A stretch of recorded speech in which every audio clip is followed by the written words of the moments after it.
and welcome to Property Matters on Dublin South FM.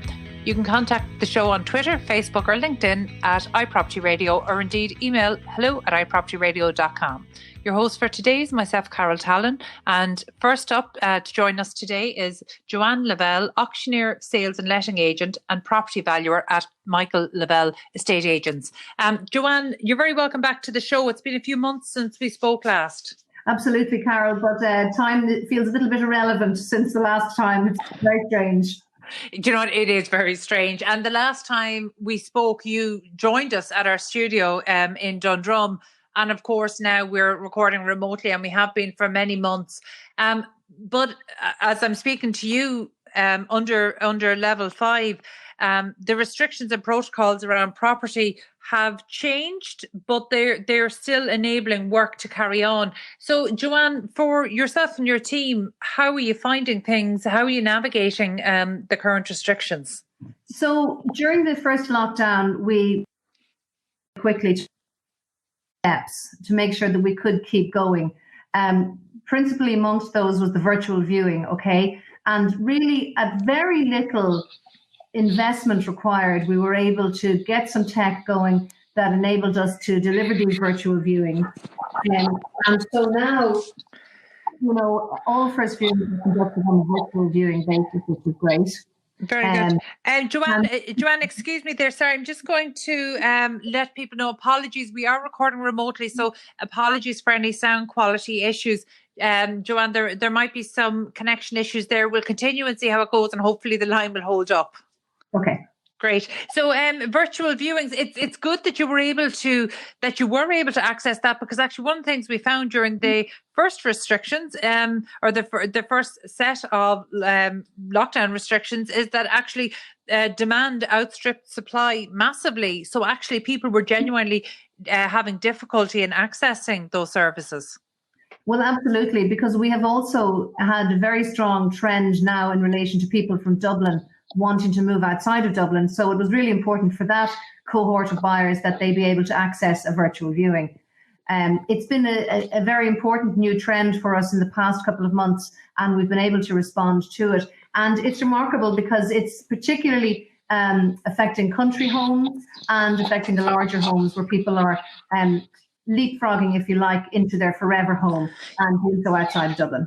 That's a really interesting one, because look, we've talked about this many times over the past few months on the show, and it's something that we've heard a lot about anecdotally, but you know, we still don't know where we are in terms of the data. You know, certainly Daft and My Home, the property portals, have reported that searches for people looking to exit Dublin and looking for properties within maybe a commute that might be manageable 1 or 2 days a week to provide for remote working on other days. You know, anecdotally, we know that people are definitely more interested, but are we starting to see those sales actually going over? Are you getting them over the line? Are buyers actually committing to buying properties, and are they ready to move? Oh, very much so, very much so. And particularly amongst first-time buyers. Now, when I say first-time buyers, that could be anybody age in their 20s, 30s and 40s, really. Exiting the rental market, ready to invest, to buy a property, and they're doing so outside of Dublin. So it means that whereas they might have picked up a starter home in Dublin, a small 3-bed townhouse, they're able to afford, you know, a 4-bedroom house outside. And they're performing and completing their sales. Yeah, are you finding the buyers that you're dealing with, are they people who have a connection with the area? In many cases, absolutely no connection at all. And to be honest with you, Carol, because there are these people who don't really know much about the area, what I've done is created a website so that they can go and get all the information that they need. And it covers everything from where to buy coffee, to what schools are in the area, to what is the commuting situation from Dundalk to Dublin or from Drogheda to Dublin. And we've just launched it, so it's kind of early days, but certainly the feedback has been that it's providing very important background information. Okay, so it's actually like a placemaking platform where people can understand and get an overview of the entire area, schools and things like that? Absolutely, because can you imagine deciding that you're going to leave where you are and go somewhere which you don't know? You know, these are all important questions, and you might otherwise have to go to about 10 or 20 websites, whereas my website is designed to give all of that information in one place. That's a great idea. What is the website called? It's called liveinthenortheast.ie. I'm actually making a note of that so I can check it out this afternoon. That's a great idea. What do you think? Actually, well done on taking the initiative. That's such a good idea. I'm trying to think. The comparable might be 20 years ago. Some of the really good estate agencies in key areas would have had brochures talking about the local area, or they would have had a list of schools ready to send to people, because these are absolutely vital things. It's lovely to know where's a good spot to get dinner and where are the local takeaways and things like that. But actually, in terms of schools, that's a really core part of research, because for many people, they have to do that months in advance, if not years in advance. So actually, it's good to have all of that data collated. Did you do that yourself, or did you collaborate with local businesses in the town? Well, I'm collaborating with local businesses from here on in, because we've just gone to launch stage. So basically, I've put a lot of businesses up there, and now people can decide if they're not on the list, that they can be added to the list, or if they don't want to be on the list, also they can come off the list. But we've basically got heaps of signposts there. And from there, people can use it as they wish. Really, it's simply a free resource. Excellent. Look, I think that's a great initiative to do. And, a lot of times we focus on the technology that is helping estate agents during this time. And while website might certainly come under that, that's actually a fantastic way to communicate your local knowledge, because sometimes it gets lost in the conversation that actually a lot of the inherent value that an estate agent brings for buyers coming into an area, not just sellers, is this local knowledge. So to package it all in one place, that's a really great idea. So well done for that. Right. But look, how is the local marketplace faring? Because you deal with both sales and lettings. Yes, for example, what's the lettings market like at the moment? The lettings market is it's in perpetual undersupply mode here. So there's never enough property available to rent in Dundalk. Okay, and that's simply the situation with it. On the sales side, we're experiencing the same trend as everybody is talking about nationally, that there are less houses on the market than we need, or than the market is seeking. So demand is very strong these days, and sales are strong also as a result. And values in this area, they're moving upwards by about 5 to 10% on last year. Okay, so that would be well above average. Well, certainly, yeah. I would have said about 3 months ago it was moving at 5%, but it's actually gone further now. So even as a simple example, a really good example, last year a client of mine bought a house for $495,000 in this region, and I currently have an offer of $545,000. So year on year, that's 10% over. Okay. That's an important trend. And again, there's a lot to do with the fact that there's less stock on the market, but also this exit out of Dublin situation can't be ignored. Okay, and that's something that we're really keeping a close eye on, because, we've seen certainly areas like Wexford, and they report similar things to what you're saying, is that these are not people who have a connection to the area. And I think that's a really interesting factor, because it's one that we hadn't seen at all prior to COVID. And of course, remote working and the introduction of innovation hubs to work as a hub and spoke system for people who might not be able to work from home, but might not want to commute into headquarters or corporate offices in the city centre or main urban centres every day. I think that is a really important trend. I think it's interesting that you talk about the local market there being in constant undersupply in terms of residential rental properties. Why is that? I mean, are investors not coming into the area? Well, I think in the last few years, we would have seen quite a lot of investors exiting the market. I think the taxation was a key factor in that, which is unfortunate, because those rental properties have an important role to play in that sector of the market as well. So some landlords will have exited and, liquidated their investment, and really there's a sufficient demand for homeowners to acquire those. So there's probably a gradually depreciating, reducing number of landlords in the market. Okay, but what is that doing in terms of the price? I mean, is it having a noticeable effect driving up rental prices in the area? No, well, since the rent pressure zone came in, it's been in long enough now that it's starting to have an effect, and you're starting to see it having an effect. So the strong increases in rental values has tapered now. You're probably going to rent a really good 3-bedroom house in Dundalk for 13 to 1400 euro a month. Which is still a strong price. I feel like if we were having this conversation, even 5 years ago, we would have been looking well below the 1,000 mark at that. Oh, for sure, absolutely. But when you consider now whether people who are moving out of Dublin, what they're looking for from their employer is an undertaking from the employer that they will only be expected to travel to work 2, maybe 3 days a week. And once they have that undertaking, albeit the fact that there's a very strong commuting infrastructure here anyway, but once they have the comfort of it being maybe a 3-day commute instead of a 5-day, they're jumping in. Yeah. And, we've been monitoring a lot of buyer trends, but what we're seeing at the moment, and this is more anecdotal from speaking to estate agencies dotted right across the country, and particularly outside of main urban areas, that vendors, sellers of secondhand properties, they're very slow to put their property on the market now unless they have a reason to do so. Is that a trend that you're noticing? Yes, and the stock that's coming on the market is motivated by maybe a relocation or a downsize or an upsize need. And so that it's much more focused than before. But what I'm saying to my clients when they ask me to do an appraisal, I'm focusing them and saying, okay, let's agree a timeline here, because as soon as you go to the market, we'll be busy, and really giving them an expectation of a 4-week turnaround at the outside, usually 3 weeks to 4 weeks.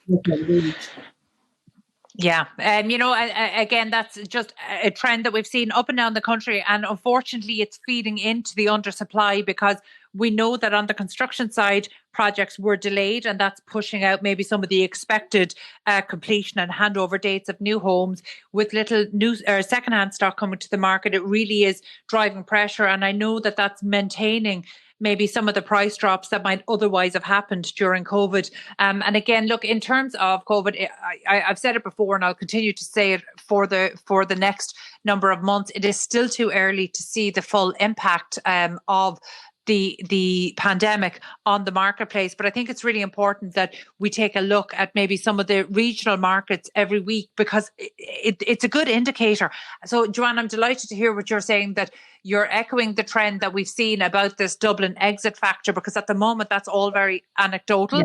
So I think it will be an interesting trend to watch. But for now, we'll have to leave it there. That was Joanne Lavelle, auctioneer, sales and letting agent and property valuer with Michael Lavelle Estate Agents. Thank you again, Joanne, for joining us. After the break, I'm going to be joined by the CEO, the current president and the past president of IPAV at the IPAV Valuation Conference for what I think is a very interesting conversation. Stay tuned. 93.9 Dublin South FM. And I'm here with Pat Davitt, CEO of IPAV, Ella Dunphy, owner of D&G Ella Dunphy, and Tom Crosse of GVM Limerick, and also current president of IPAV.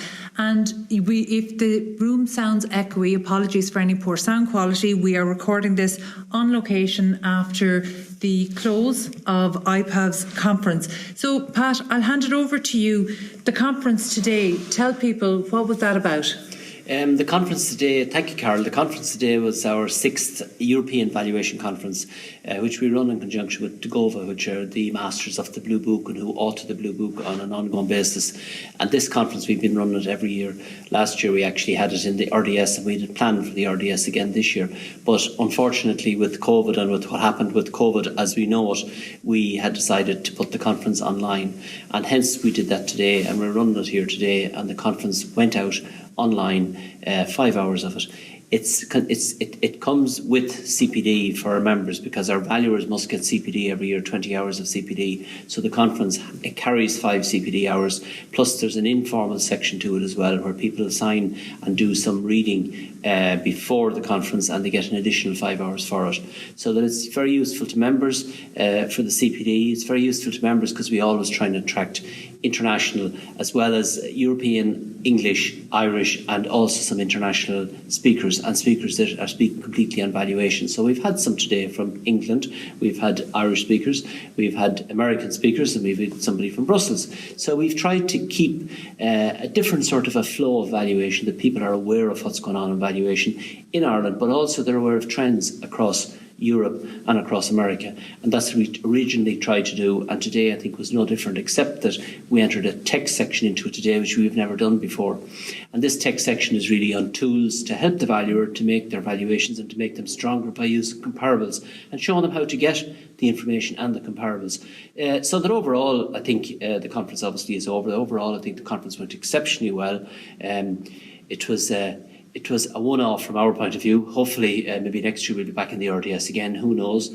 A lot of work in putting these conferences together. Karen, I can only imagine. And in fact, one of the remarks I had about the day, because we're obviously here together in a created studio in the Alex Hotel, but from a technology point of view, everything worked seamlessly. At the peak, do you know how many participants you had actually watching the conference live? Well, we have, the conference is on a portal, it's on the Bella portal.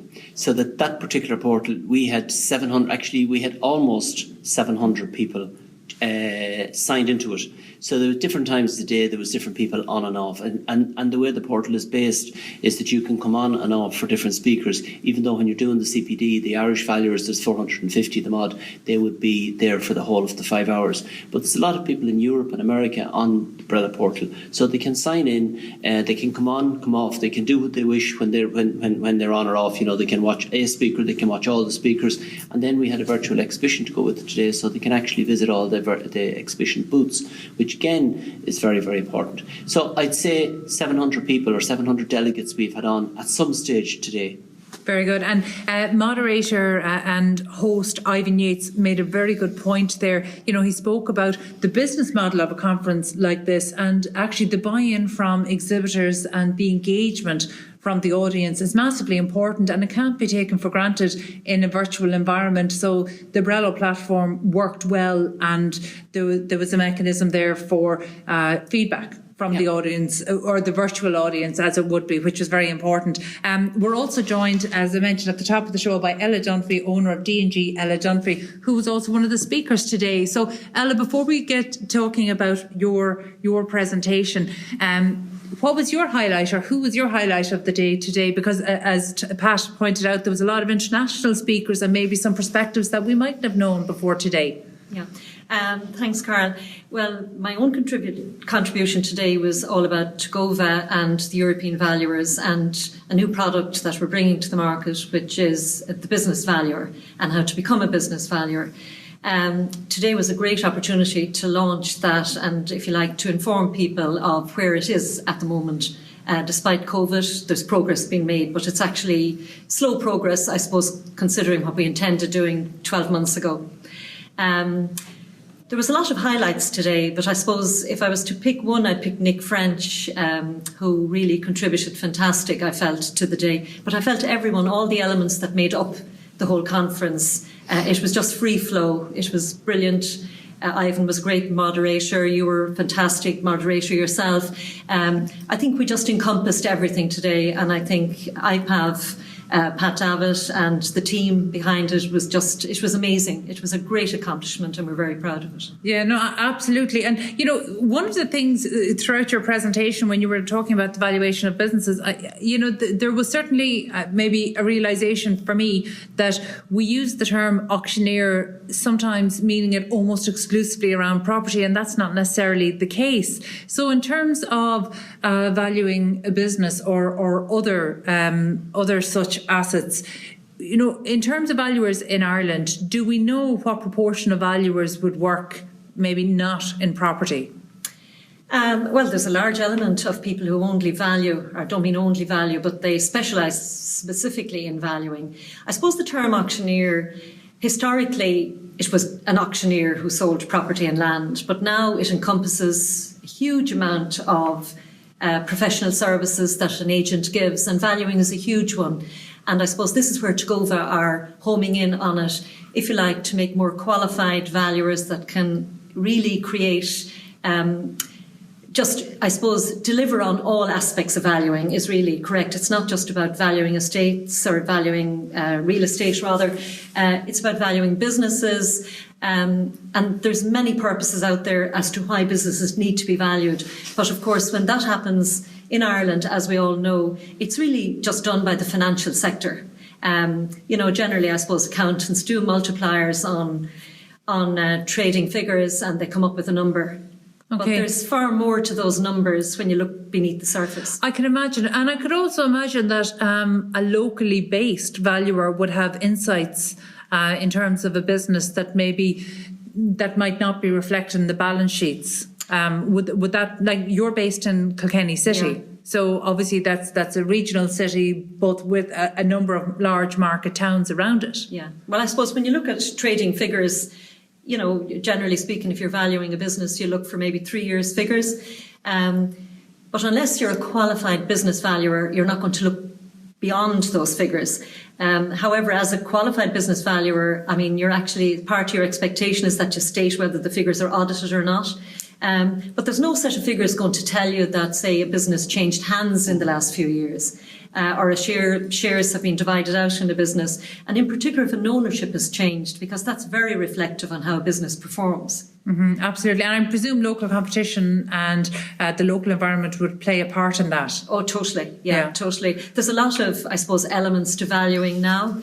And, the European business valuation standards, they're really going to create great opportunities, to the valuer that has, I suppose, an ambition to qualify and offer all services to everybody. So be the one-stop shop, so to speak. Very good. And because this is indeed an IPAV conference, I think it's worth pointing out that you were, in fact, the first female president of IPAV in the history of IPAV. When was that period? That was in 2018. And I had a great year because, obviously, it was pre-COVID and it was amazing. Yeah, no, I'm very thankful to IPAV that I was able to represent IPAV as the first female president.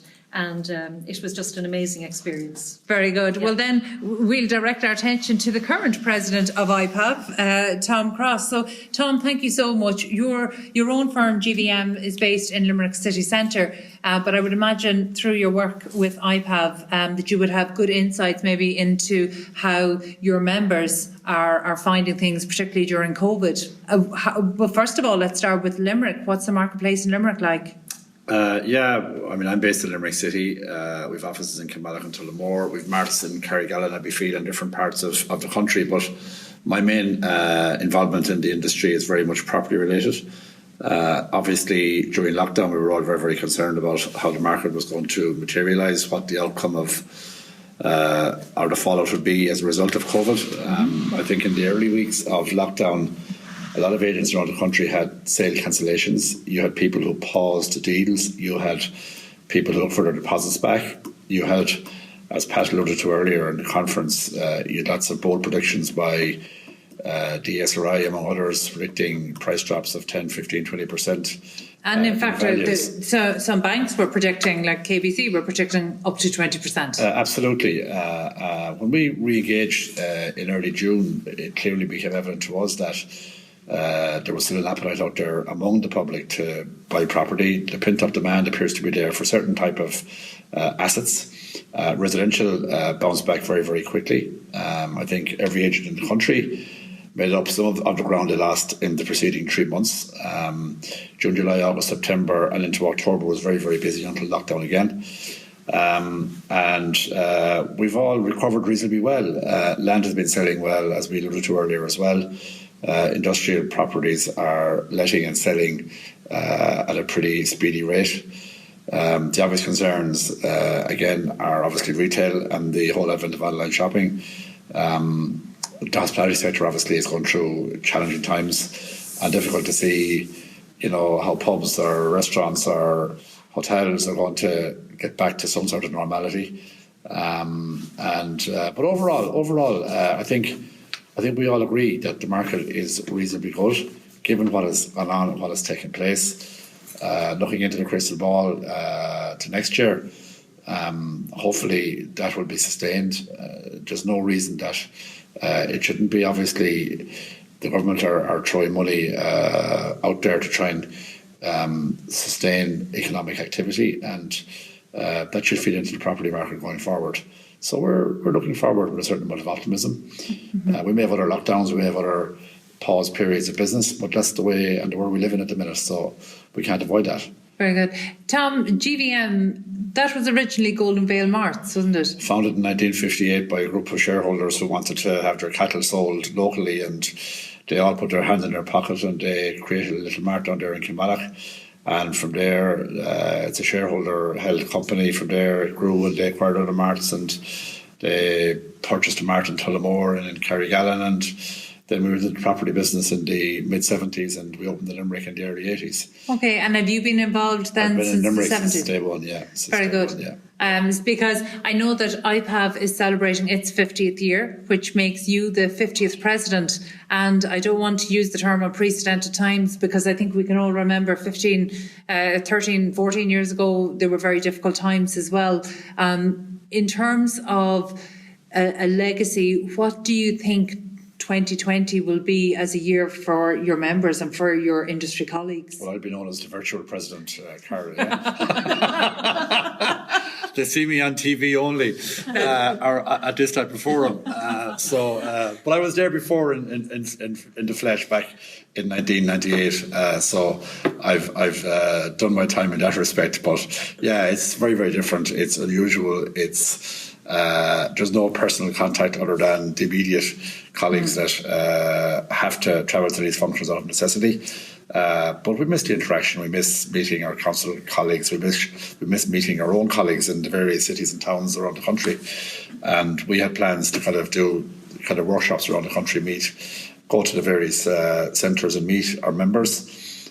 We had planned to have Christmas lunches in Cork, in Dublin, which would obviously boost charity coffers as well as being a nice social event for our members. But at the minute, we can't even have council meetings among a group of 15, 20 people, which is very, very understandable, by the way. But it's a new world, it's a new environment. Look, it's like, we didn't foresee ourselves having this conference 3 months ago, given what was going on. And, so we've recreated and we have reinvented and had this fantastic virtual event here today.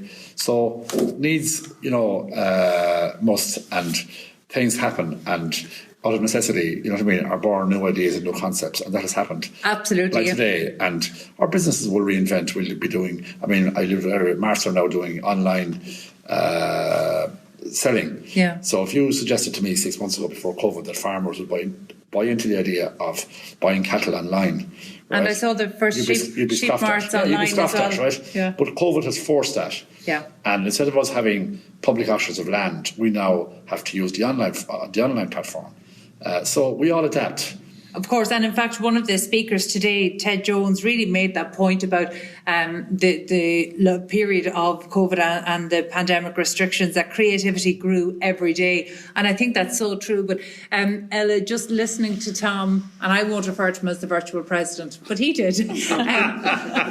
But listening to Tom's experience, that was very different to the experience you would have had, not even in terms of travelling around Ireland and meeting industry peers and colleagues in Ireland, but also outside of Ireland. Yeah, there was a lot, Carol. There was a lot involved the year that I was there. And of course, it was all new ground to me. But I was mostly accompanied by our CEO when I left the country. So I was in good company and always guided in the right direction. I probably maybe did get a few extra invites being the First Lady President, which was obviously nice and appreciated by myself as well. But times will definitely be different for our current President, Tom. But there will be still great experiences, I think, this year as well. And as Tom alluded to, he's had to hit the ground running in relation to technology. But this is the way forward. I don't think we will continue with technology into the future, because obviously we're not going to go back having little small meetings of 4 people 100 miles away. They'll be all done on Zoom and just quick and to the point. And then we'll obviously have our bigger meetings. And, as both Tom and Pat said too, we miss the interaction. We miss the exchange with our counterparts, because that's how you learn, and you learn so much. So we all look forward to that coming down the line, and this will pass without a doubt. Of course, and that's what we hope. And from my own point of view, I was delighted to see technology play such a prominent part in the conference this year. I understand it's the first time that technology has been dealt with kind of as its own stream within the conference, which is very positive for the industry, but also I feel it was maybe a good time to do it as well, this being a virtual conference and actually people having to depend on virtual tools to do much of their jobs over the past number of months. Pat, you definitely, as CEO, get the credit for an awful lot of the work here that has been delivered with this conference. As I mentioned earlier, it was seamless, but you have a strong team there leading you all, or I shouldn't say leading, but certainly working with you all the way. I've been really struck by the can-do attitude that I've seen here today that has made everything run so smoothly. So just maybe give us a little bit of insight into the team and the work that has gone into this. Yeah, I think that when we started looking at this conference, this virtual conference, we had no sort of idea, because we do many conferences like this or CPD events like this on Zoom, which is, we even had to have our own actual AGM this year on Zoom, which is a completely different scenario than this. And even if you use Pop-in or some of those other, that you can link in some of those other platforms into it, even still, it doesn't give you the actual feeling that you're really virtual. It gives you the feeling that you're still on Zoom and you're still doing a meeting, which I suppose Zoom are trying to do away with. Actually, Amazon are probably trying to upgrade their products and make it that little bit more personal to one to the other. But at the end of the day, when we started talking about it, and my office staff, which I have my office manager, Genevieve, she was here, you were speaking to her earlier on, and Valerie, and indeed all the office staff, but mostly the two girls have been running this behind the scenes. So we decided we'd go down this road and we would do the conference, rather than, we don't want to say we don't want to do it. We want to do it, we want to try, and we've been trying to make this year be the same for members as really apart from the COVID, to make it look as if COVID hasn't affected us whatsoever.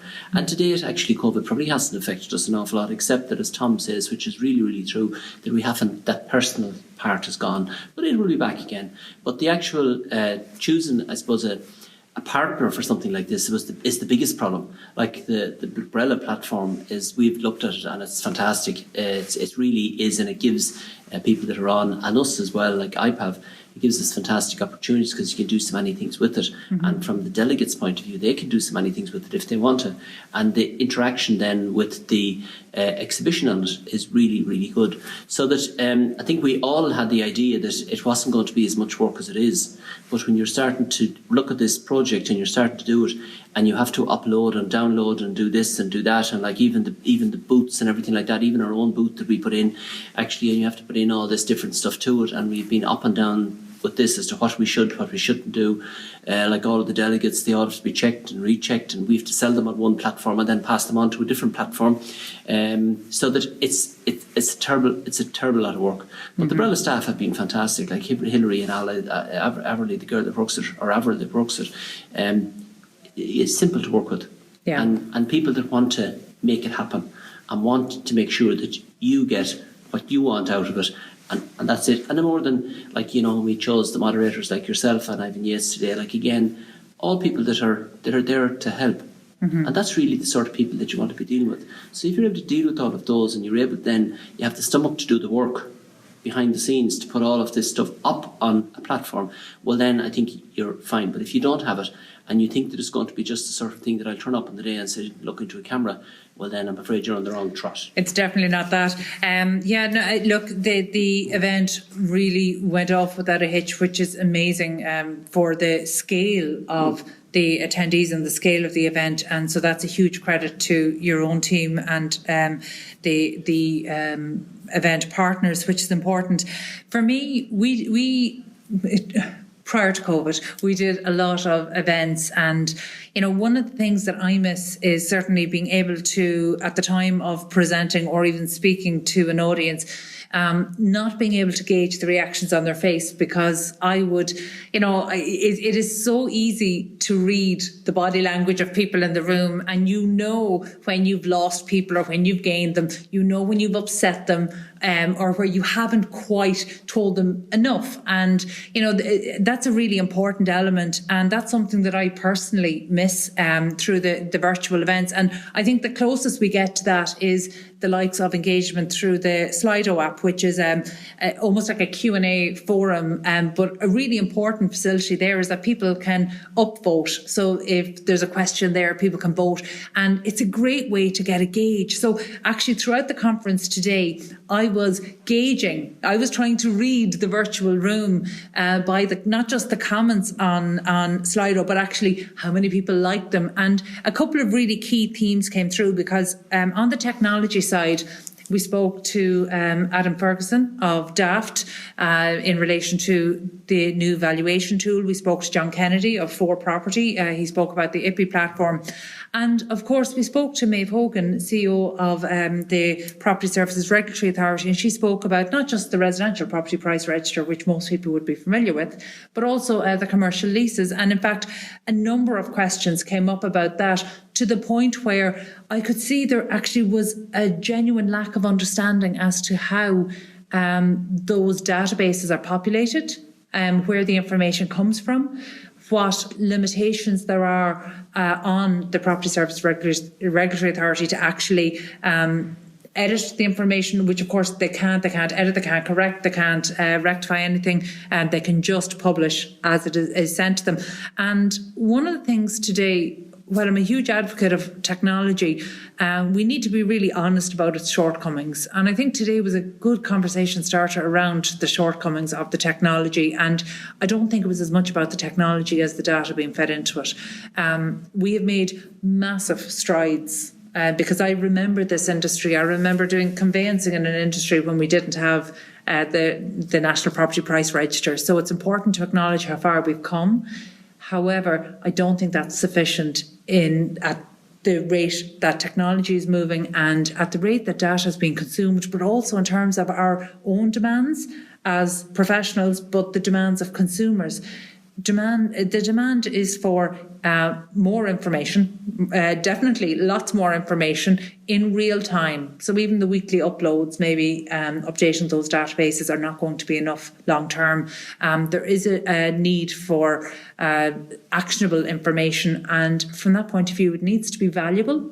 And one of the key issues that came up today was that there wasn't a sense amongst a lot of the delegates that the value proposition was there to cover the cost of some of the valuation tools. And that's interesting and it's telling. And that's maybe something that as an industry, we take this as a starting point and work to improve on that. But in terms of technology and tech adoption, Pat, where do you think the IPAV members are? Well, I think on the two registers you're talking about, we wanted to make sure and highlight those two registers, because on the first register, the Property Price Register, that information comes from the Revenue Commissioners. And we've been on to the Revenue Commissioners to ask them to extend that to put in the air codes. And the air codes on its own would be a fantastic thing, because in the 2011 Act, there are only 4 pieces of information that the regulator can look for. So that she can actually get that changed and she can change the law. Mm-hmm. But the revenue give her the information. So on the stamping of the deed, that information passes on to the property regulator, and then they publish the information. That's all really she's doing, is publishing the information. So we've asked them to put up the air codes. But really what needs to be put up with it is, and you've heard this talked about today, is the birth certificates. And you should be able to press a button on it and pick up the birth certificate, and the birth certificate is there. But we've been actually writing to the SEAI about this recently, because they are supposed to have a database in the country of all the BER certificates that are actually that are made. They're supposed to have that, and you're supposed to be able to access that by the MPRN number. Now they've come along and said that the MPRN number, that they can't do that because of GDRP. And this great word GDRP, it comes out all the time when you want to get something that you really think should be there, but of course there's a reason why you can't, and it's GDPR. Mm-hmm. So we wrote to them about it, and then we wrote to the GDPR after that, the data commissioner, and I believe that they can do this. So they should be, if we're serious about this information and we're serious about BER certificates, it should be at, Adam Ferguson spoke about it today, at the touch of a finger. You should be able to get that BER certificate, put in the information, be able to get it, but it should be linked to the house property price register. So as the air code should be linked and the BER should be linked. And then you have a lot of information about that property. On the other one that she was talking about, the lease, again, that lease form, that lease commercial lease register is completed by the tenant who takes the property. So the law says that the tenant must complete it. So we must have a look at all of this and see why should it be the tenant? Mm-hmm. Should it not be the landlord? Should it not be a solicitor? Should it not be somebody along the line? I think the tenant or the tenant solicitor has to do it, one or the other. But should it not be the landlord? Because the landlord has the information. So, or should it not be a mix of both of them and then sort it out someplace else? But the tenant has to do it. So the tenant puts it in. And the different information on that, which are very, very important if you're looking for this information, if you're looking for, we say, looking at the value of property and you're trying to see if there's information on a comparable lease, is the break clause, and Maeve talked about this today as well, is the break clauses. If you get any key money, if you allow any free period in the beginning, and how long the actual break clauses are, and if the rent is upwards or downwards, or upwards and downwards, or as market, whatever it is. Mm-hmm. And these are very, very key information. And some of the tenants actually don't know and wouldn't be in a position to complete this information. So if we're serious about doing these leases, this lease one, and we're serious about putting that register together, we have to get a way that the information is going to be put together by people who know how to do it. And if we do that, then I think we will have a tool that will be second to none. Because imagine if you're looking at a lease in where we are now in Sandwich Street today, and you're looking to see if there was another one done down the street, and you're looking at a 20-year lease here, and you go down Sandwich Street and you search it, and you come up with another one that was done 20 years, the same type of property, the same type of everything, immediately you have a comparable. Mm-hmm. So, like, if we're serious about it, so there are things that needs to be done, and that's what we in IPAV are trying to highlight. We're trying to highlight that for our members. Good. No, and actually one of the clear takeaways today is that the industry is demanding greater and more detailed data. And to be fair, the regulator actually spoke about her agency's limitations and what can and can't be done. However, the change needs to be prompted and started somewhere. And quite frankly, the audience today, if that isn't the audience to do it, I just can't imagine what is. So look, that was a great summary or roundup of the conference. My thanks again there to Tom Crosse of GVM Limerick, current president of IPAV, Ella Dunphy, owner of D&G Ella Dunphy in Kilkenny, and Pat Davitt, CEO of IPAV and regular guest of the show. My thanks again and well done on a great conference. 93.9 Dublin South FM. And welcome back to Property Matters on Dublin South FM with myself, Carol Tallon. You can contact us on Twitter at iPropertyRadio or email hello@iPropertyRadio.com. So I'm now joined by Shane O'Donnell, CEO of Lanu proptech. Shane, you're very welcome today. Thank you for joining us. Hi, Carol. Thanks for having us on the show. No, I'm delighted. And Lanu proptech is an interesting proptech. It's one I came across in terms of the UK market, but as anybody will tell from your accent, that's very much an Irish accent. So Shane, tell us a little bit about Lanu. Well, yes, it's a UK company, but it very much has an Irish feel to it. So it was set up by myself, who's obviously from Dublin, but who has been working in the UK for 7 years as a local authority planner. And then it was the other co-founder was Luke, who's a mathematician also from Dublin. We actually went to the same school together. And what Lanu is about is basically, as a town planner in local authority, I kept encountering people who came into kind of the office and were like, what can I do to my house? And basically my feeling was that they were bouncing between the council and the architect, and very difficult for them to get a clear picture about what their development options are. And at the same time, there's a trend within planning towards a digitization of planning and all the information. So as a town planner, I was realizing I wasn't really going on site a lot, that I was using a lot of satellite imagery to diagnose a house. So really what Lanu is about is we started building an algorithm to figure out all the different ways that you could extend your house on their planning guidelines. And that's where the mathematics matches with the planning. So I kind of write the pseudocode, and then we write an algorithm Luke writes an algorithm that calculates all the different ways, say 2-story side extension plus hip to gable dormer and so on. So in a matter of minutes gives you a complete picture of all the possibilities, you know. Okay, and Luke is another Dublin man? Yes, so there's 4 of us from Dublin in the organisation, and actually we all went to school together in Marion College as well. So we all know each other for about 25 years or so. Oh, very good. And I know you mentioned there that two of your co-founders are coming from a mathematician background. What's your own background, as in before you went into urban planning? Was that your... No, I did philosophy and politics in Trinity College, and then I kind of did a variety of different jobs, and then I did the MRUP Masters in UCD, and then before I became a town planner. So I kind of came to planning kind of late, kind of in my late 20s. Before that, I was kind of in politics and communications as such. So. Well, I can only say from my experience of urban planning, philosophy and politics is quite a perfect mix. But so I wouldn't worry too much about that. Yep. But Lanu, you explained to me that Lanu actually comes from the Irish word meaning to extend. Yeah, we had a couple of names originally, Planalytics, and we had potential to extend, but we changed it to something a bit more kind of universal. So yeah, it's from the word Lanu, to extend in Irish, and we just changed the spelling to make it a bit more readable for, I suppose, for the English market. So that's where it comes from as such, you know. Okay, and I can see straight away the benefits of urban homeowners for this. Do you think, or has it been applied in the Irish marketplace at all?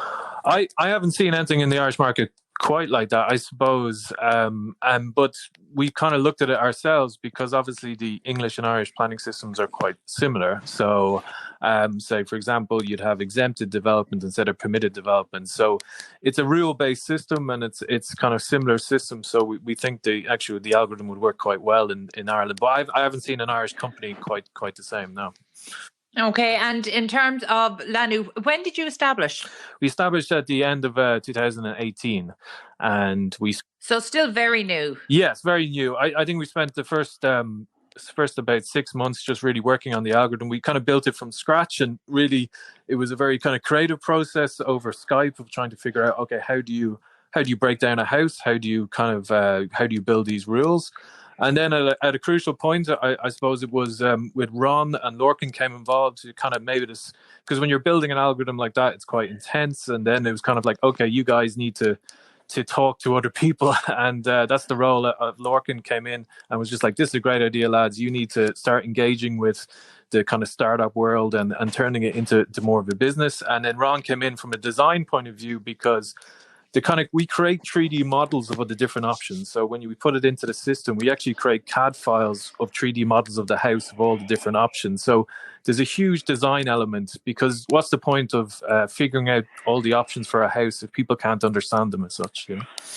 Yeah, I'm really delighted to hear you say that, because actually that's one of the driving forces behind a lot of the innovation we're involved in, because there is an assumption from within the industry that everybody can understand plans and drawings, and that's just not the reality. And it's very difficult to bring people along with you if they can't visualize what it is. And I know this probably comes from your background in communications as well, but communications actually is the core part of explaining the options in terms of property, irrespective of the scale, whether it's in terms of a home extension or a whole new suburb, as we're seeing, in South Dublin and Cherrywood at the moment. It is so difficult for people to visualize. And that's where I think not just 3D drawings, but actually in terms of immersive technologies, there has been such an advancement in this that we ought to be taking advantage of it.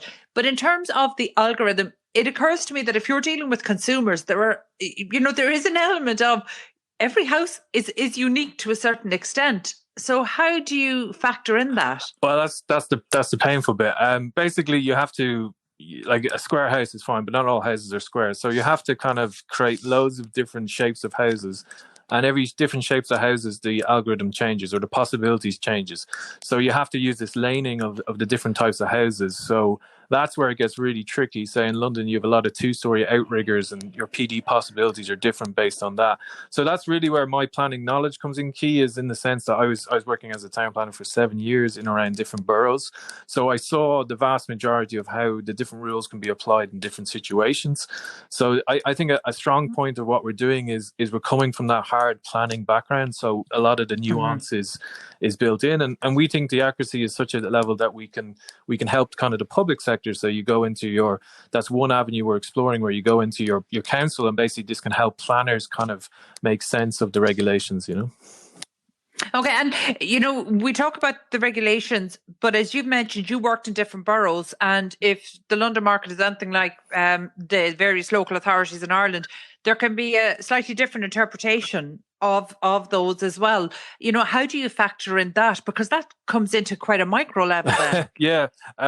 Well, again, the advantage was that I had worked in a variety of different boroughs, so I kind of, from day one when we were building the algorithm, we took this into account. So we built it in such a way that when you're going from borough to borough, you're not rewriting the algorithm. You're changing certain key variables or certain key elements of it, and so it's a quick change rather than a rewrite. So you have to just be conscious of the very beginning. But then things like permitted development would be more, exempted development in Ireland would be more universal. So, but the real tricky bit is the combination of all these different elements. So that's again a lot reliant on kind of planning experience. So I think it would be very difficult to build this if you didn't have that kind of planning experience, Yeah, I can imagine. And, at the end of the day, we're talking about your offering. At the end of the day, you're still in startup mode. How is this being funded? Well, it was bootstrapping for a very long time, and then in September we started the Techstars program in London. So, and which this year has a heavy kind of Irish influence.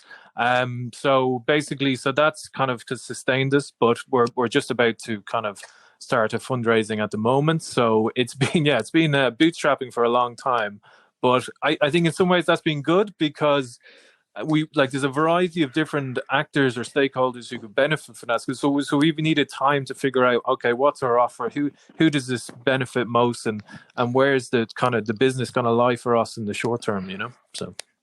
Okay, and in terms of traction, obviously it's early days for you, but have you had successful pilot cases or successful trials? Yes, we had a trial at the start of the year with a high profile department store here who are getting into the home extension market.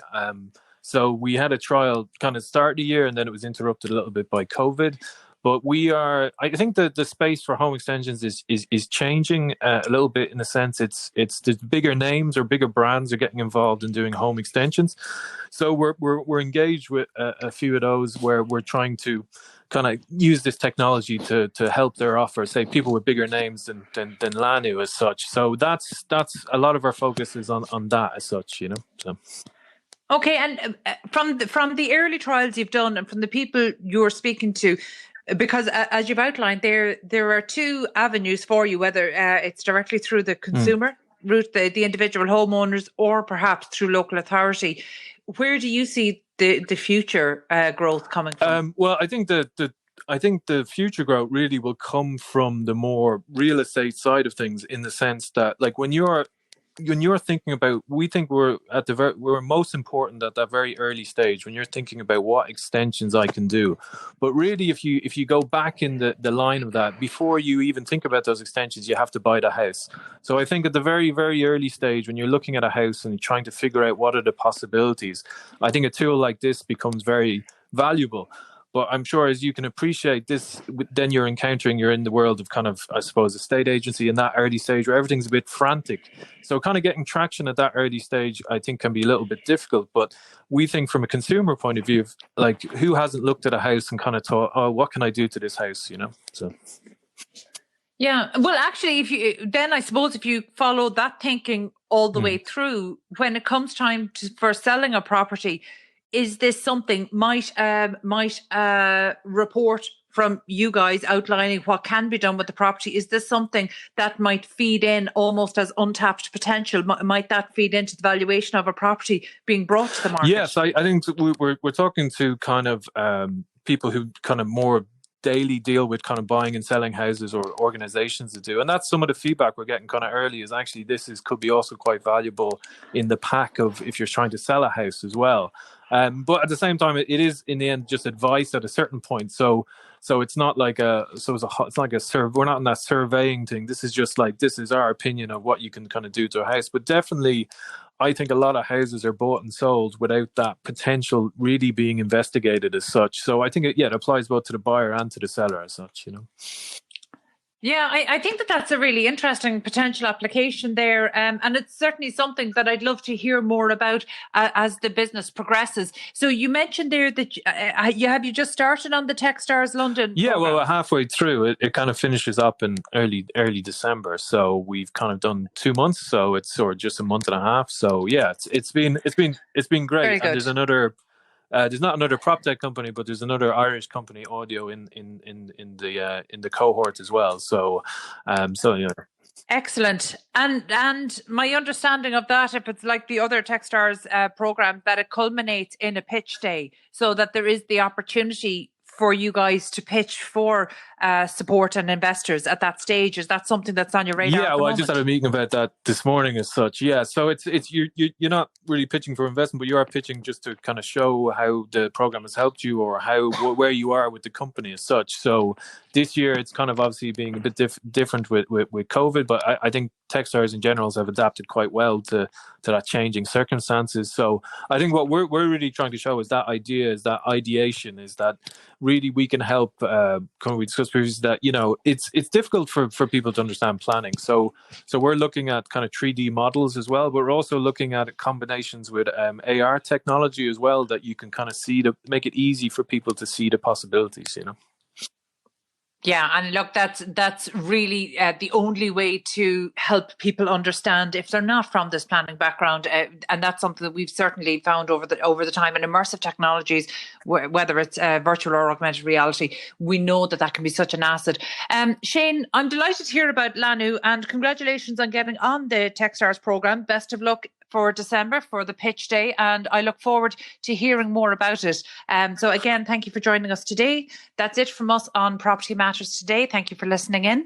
You can get in touch with the show on social media at iPropertyRadio, or email hello@iPropertyRadio.com. Also, my thanks to Peter Rice on sound and show producer Katie Talon of Hear Me Roar Media. We're back at the same time next week. For myself, Carol Talon, and all the team here, stay safe.